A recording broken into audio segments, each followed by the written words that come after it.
네, 반갑습니다. 여러분 이제 조금 있으면은 새해인데 여러분들 새해가 되면은 가장 먼저 하는 것들이 있죠. 어떤 분들은 반드시 하기도 하고요. 어떤 분들은 재미 삼아서 하는 게 있는데 뭘까요? 소원 빌기. 소원 빌기 있고요. 그쵸? 운세를 보죠. 포털 사이트만 하더라도 새해만 되면은 그런 사이트들이 엄청나게 많이 생겨요. 그리고 막상 봐보면은 그렇게 나쁜 말을 하는 곳은 거의 없어요. 그래서 거기서 되게 희망적인 말을 얻으면서 한 해를 기분 좋게 시작합니다. 여러분들은 살면서 운에 얼마나 기대시는지는 저는 잘 모르겠어요.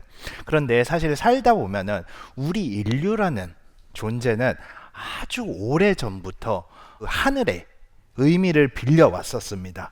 그리고 생각해 보면은 운이라든지 사주라든지 별자리라든지 심지어는 점성술이라든지 이런 모든 것들에 살짝살짝 어떨 때는 많이 기대 왔었습니다.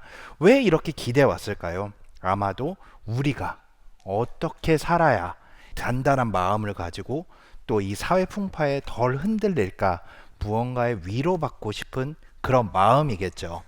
그렇다면 진짜로 저같이 별을 관측하는 사람들은 어떻게 운을 바라보는지 오늘 그 얘기를 한번 해보려고 합니다. 사실 저는 전체 물리학자이자 과학 커뮤니케이터로 활동을 하고 있습니다. 그 중에서 제가 매년 빼놓지 않고 하고 있는 게 있는데 바로 8월 그리고 12월 이때마다 제가 세상에서 가장 별이 잘 보이는 곳 중에 하나인 하와이 마우나케아 산의 정상에 있는 카메라를 이용해서 8월에는 페르세우스 유성우 자리를 12월에는 쌍둥이 자리 유성우 자리를 생중계할 예정입니다. 매년 하고 있었고요.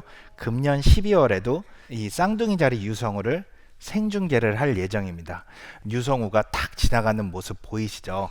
적게는 수천 명, 많게는 수만 명들이 이 생중계를 같이 보면서 이 별똥별이 떨어지는 그 찰나의 순간을 함께 지켜보고 있습니다. 근데 정말 재밌는 게 있어요. 흥미로운 거는 채팅창의 모습입니다. 지금 떠 있죠? 이 채팅창의 모습에 별똥별이 떨어지는 순간이에요. 별똥별이 떨어지는 순간에 채팅창이 뭘로 가득 차냐? 소원들로 가득 차게 됩니다. 사랑하는 사람과 평생 함께하게 해주세요. 수능 잘 보게 해주세요. 우리 가족 모두 건강하게 해주세요. 올해는 꼭 취업하게 해주세요. 각자 원하는 소원들이라든지 바라는 바가 전부 다릅니다. 그런데 수천 명의 이 방송을 보고 계신 분들이 수천 명 또는 수만 명이 되기도 하거든요. 이 많은 분들이 새벽 3시까지 잠도 안 자고 화면을 지켜보면서 그 찰나의 순간을 함께 하고 있어요. 왜 그럴까요? 평소에는 사실 우리가 별똥별을 보기가 너무나 힘들잖아요. 그래서 사람들은 별똥별을 보는 그 찰나의 순간을 운이라고 부릅니다. 그런데 사실 저는 천체 물리학자이자 천문학자잖아요. 그러다 보니까 수많은 데이터 속에서 살아왔습니다. 심채경 박사님의 그 책 중에 천문학자는 별을 보지 않는다라는 얘기가 있어요. 책이 있죠. 실제로 천체 물리학자, 천문학자들은 별을 보기가 쉽지 않습니다. 대신 뭐를 보냐? 데이터의 홍수 속에서 컴퓨터 화면만을 보면서 살아가고 있어요. 그렇기 때문에 저는 이 컴퓨터 데이터를 통해서 모든 것들을 연결하는 방법을 그나마 많이 배웠어요. 언제 어떤 방향에서 별똥별이 그나마 떨어질 확률들이 있을지. 이렇게 운이라는 거는 사실 하늘에서 그냥 마냥 떨어지기만을 기다리는 것이 아니라 사실 하나하나 따지고 보면은 우리가 설계하고 예측하고 실행해서 만들 수 있는 게 운입니다. 그런데 운이 좋은 사람들이 있는 것처럼 보이고 가끔 운이 나쁜 사람이 있는 것처럼 보여요. 사실은 그런 것들이 어떻게 일어나고 있는지 오늘 제가 한번 여러분들과 나눠보도록 하겠습니다.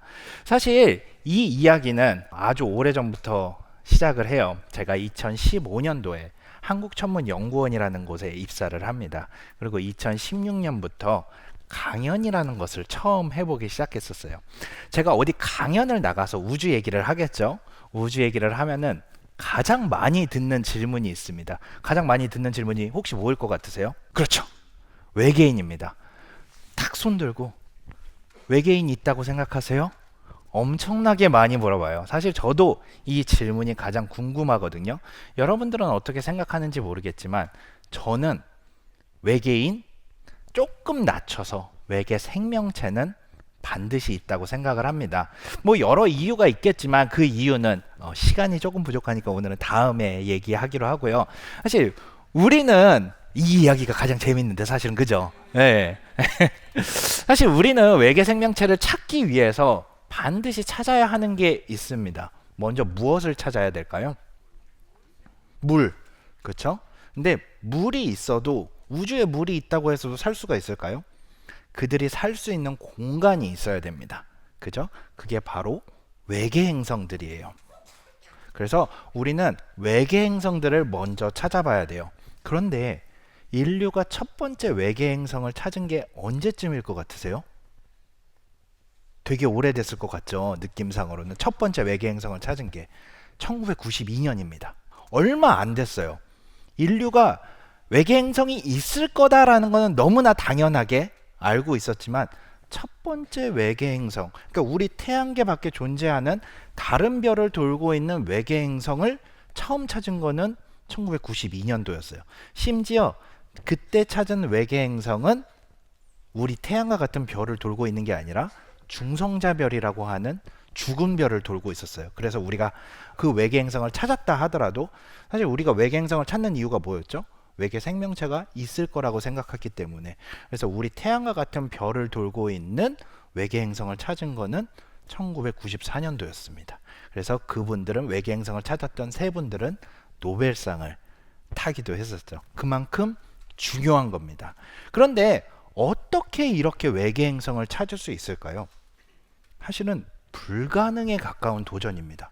너무나 어려운 일이었기 때문에 1992년도, 1994년도가 돼서야 우리가 처음으로 볼 수가 있겠죠. 비유하자면은 서울에서 저 멀리 있는 파리 에펠탑에 등이 하나 있다고 생각을 해볼게요. 그 앞에 지나가는 모기를 찾는 거하고 똑같다라고 보시면 돼요. 외계 행성을 그렇게 찾고 있습니다. 행성이라는 것 자체는 지구라든지 화성이라든지 이런 행성 자체는 스스로 빛을 내지 못하죠. 모항성이라고 하는 별빛을 반사시켜서 빛을 내고 있습니다. 그런데 이런 밝게 빛나는 별보다 행성은 그 크기가 너무나 작아요. 너무나 작고 어둡기 때문에 직접 보는 거는 거의 불가능했었어요. 처음에 그때만 하더라도. 그래서 천문학자들은 아주 기발한 방법을 고안을 해냅니다. 바로 별빛의 그림자를 찾아내는 방법이었습니다. 이거를 우리는 영어로는 transit method라고 하는데 한국말로는 정확한 말은 없어요. 그래서 통과할 때 빛을 가린다 해서 통과법이라고 부릅니다. 그래서 천문학자들이 뭘 했냐? 직접 보는 거는 애초에 포기를 했어요. 대신 그림자를 찾기로 했습니다. 행성이 별 앞을 지나갈 때 별빛이 살짝 어두워지겠죠. 그만큼 행성 크기만큼 별빛을 가리니까. 근데 이게 얼마나 살짝이냐고요? 이 그래프에서 보면은 깊게 파져 있는 것 같지만 별빛에 많으면 우리 목성같이 정말 클 때만 0.01% 가립니다. 이거 뭐냐면요. 월드컵 경기장에 축구 보러 가요. 그럼 거기에 전광판이 이렇게 크게 있죠. 그 전광판에 LED가 하나 나간 거를 찾는 거예요. 안 찾아지겠죠. 너무나 힘들어요. 근데 천문학자들이 그 어려운 일에 도전을 했습니다. 이 작은, 이 미세한 신호를 잡기 위해서 하늘에 케플러 우주망원경이라는 것을 띄워서 4년 동안 24시간 쉬지 않고 한 하늘에 이렇게 여러분들이 딱 하늘로 봐서 이 엄지손톱만한 영역, 이 영역에 관측만 했습니다. 딱 이 영역만 관측을 했는데 별 15만 개를 관측을 했어요. 이 손톱만한 영역에. 그리고 매 30분마다 아까 보셨던 것처럼 별의 밝기를 측정을 하면서 데이터를 축적하기 시작합니다. 그렇게 해서 어마어마한 양의 데이터가 쌓이기 시작했고 천문학자들은 그 속에서 0.01%보다 더 작은 별빛의 변화를 찾기 시작합니다. 근데 여기서 함정이 하나 있어요. 별빛이 변해요. 별빛이 살짝 깜빡이는 거를 봤습니다. 그래서 이거 행성이다 라고 할 수가 있을까요? 딱 그렇게 장담을 할 수가 없어요. 왜냐면은 우리 태양처럼 흑점이라는 걸 아시죠? 모든 별에도 흑점이 있습니다. 그런 흑점이 나타난 걸 수도 있고요. 그 다음에 우주 먼지가, 혜성 같은 우주 먼지가 지나간 걸 수도 있고요. 심지어는 관측 장비에, 망원경 자체의 오류일 수도 있어요. 그래서 뭘 해야 될까요? 끊임없이 기다려야 됩니다. 그냥 기다려야 돼요. 네. 같은 패턴이 3번, 4번, 5번은 반복되는지를 봐야 돼요. 심지어 공전주기, 우리 지구와 같이 공전주기 1년인 행성 최소한 3년은 기다려야 확인이 가능합니다. 그래서 이 지루하고 답답한 과정을 거쳐서 케플러가 찾아낸 행성의 개수가 몇 개인지 아세요? 2662개입니다. 운이 좋아서 찾아내게 된 걸까요? 그렇지 않습니다. 지루한 기다림과 노력의 승리라고 볼 수가 있는 거죠. 4년 동안 이 쉬지 않고 데이터를 축적을 하고 수십 테라바이트가 되는 데이터를 계속 뒤지면서 99.99%의 쓸모없는 데이터 속에서 정말 아주 의미 있는 데이터를 걸러낸 그 끝에 얻어낸 결과예요. 그래서 사람들이 우리가 와 진짜 그걸 찾아냈어? 대박 운 좋네? 라고 부르는 것들, 일상생활에서도 이렇게 운이 좋네라고 하는 것들은 대부분 이런 것들이에요. 남들이 못 보는 치열한, 흔히 말하는 피똥 싸는 과정이 그 속에 숨어 있었던 거죠. 사실 2016년도에 저는 한국천문연구원에서 별의 탄생과 과정을 연구를 하고 있었어요. 관측도 하고 있었고요. 그런데 맨날 하는 일이 그 전날 관측한 망원경 데이터를 분석을 하고 코드를 짜고 그 다음에 논문을 읽고 분석을 해내고 이게 저의 일상이었습니다. 그런데 어느 날 도서관, 알고 있던 도서관 사서님으로부터 전화가 왔습니다. 이메일도 받았고요. 대중 강연 한번 해보시지 않을래요? 솔직히 말씀드릴게요. 대중 강연에 관심은 있었는데 그때는 너무 하기 싫었었어요. 왜냐하면 일도 많았고요. 논문도 막 썸밋하기 직전이었고요. 그리고 일단 그 저한테 연락 주신 사서님이 약간 부담스러운 그런 사람 있잖아요. 말도 계속 많고 뭔가 막 요청을 하고 만나면은 뭔가 내게 기빨리는 약간 그런 분이었기 때문에 조금 부담스러웠었어요.